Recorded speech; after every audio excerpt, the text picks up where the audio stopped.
Hello geeks and toy fans, this is Hunter Knight. Today we'll be taking a look at the brand new DC Multiverse Amazon exclusive movie BULKO figure by Mattel.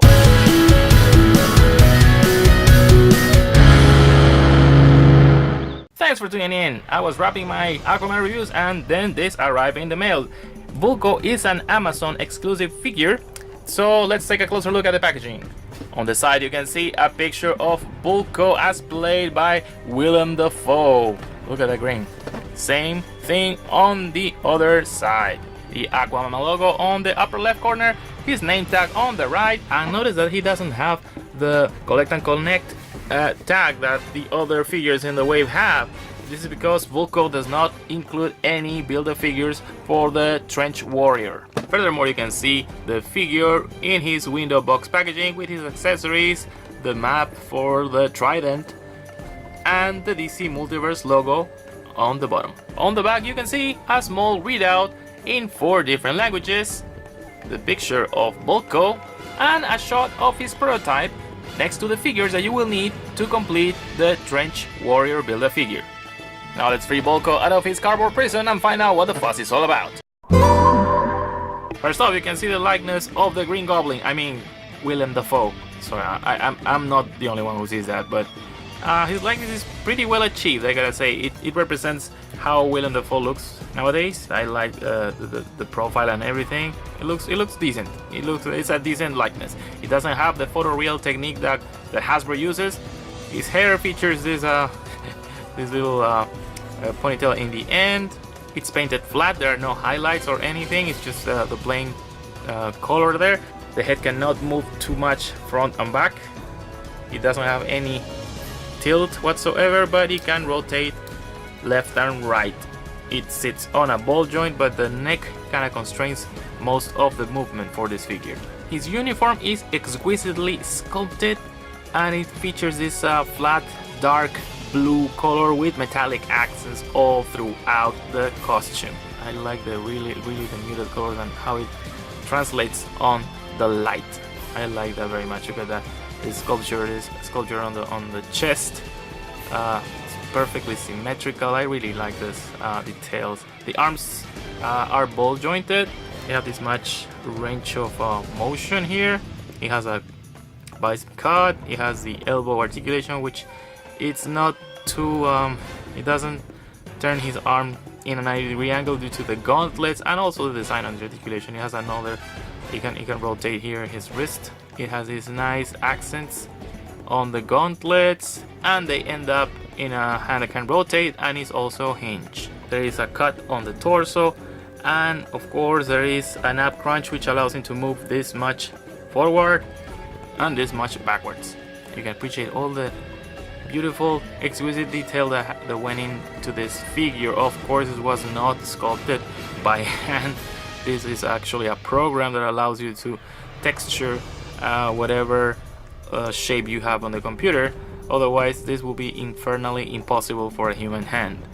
He has this little holster for his sword, which we will see in a minute. His skirt is made of soft plastic. However, it should be open here, but it's not. This is glued on. It does, however, have cuts on the sides, so he can, do the splits. However, he cannot kick anything forward due to that. The skirt is decoed with a wash and a dry brush, I gotta say, with metallic blues.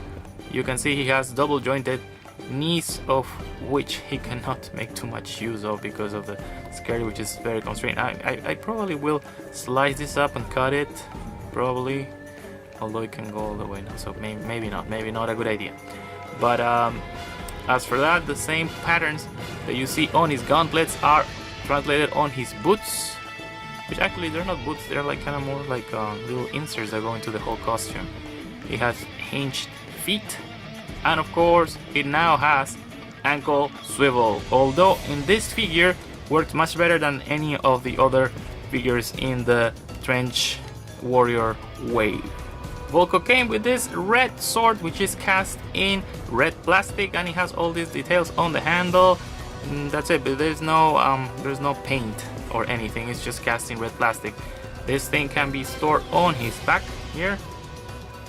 you just follow the contour, and that's how it goes. You cannot really reach for it because of the awkward, the lack of double jointed elbows.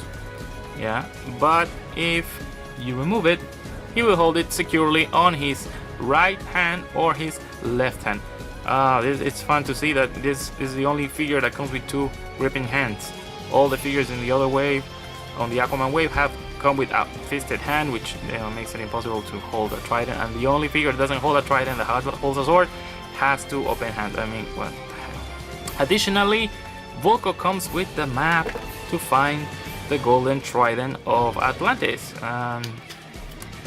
It's a nice addition. It's a piece of paper. It's just printed paper that looks like a papyrus or something, which has all these glyphs on how to find the trident of Atlantis and blah blah.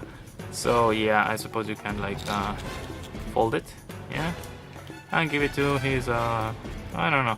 Let's just put it like that. Yeah, there we go. And for comparison, that you have against movie Aquaman and Mira, the trench warrior build figure, Black Manta, and Orm from the same movie. And just for fun and because I'm a troll, here he is alongside the figures of the first Spider-Man movie from 2001. These were made by Toy Biz, and the Sandman Build-A-Figure Harry Osborn from October of 2007. That's how they match, and they don't match. He's too tall. While not an essential part of your collection, the Vulko figure is one that I highly recommend. The likeness is great. He has two grip hands where he can hold anything, a trident, a sword, and the paint deco is superb. I like the muted colors and the effects that they achieved on the armor. On the cons, his skirt hinders a bit the articulation and the movement, but that's not a really, that's not a deal killer. And of course, the lack of double jointed elbows do not allow him to reach for his sword. The DC Multiverse VULKO figure is an Amazon exclusive and he is in stock now. So if you're interested, there is a sponsor link in the description to purchase him right away. Your patronage is greatly appreciated and helps us bring you more awesome content every week. For the Geek Entertainment Network, this is Hunter Knight, signing out.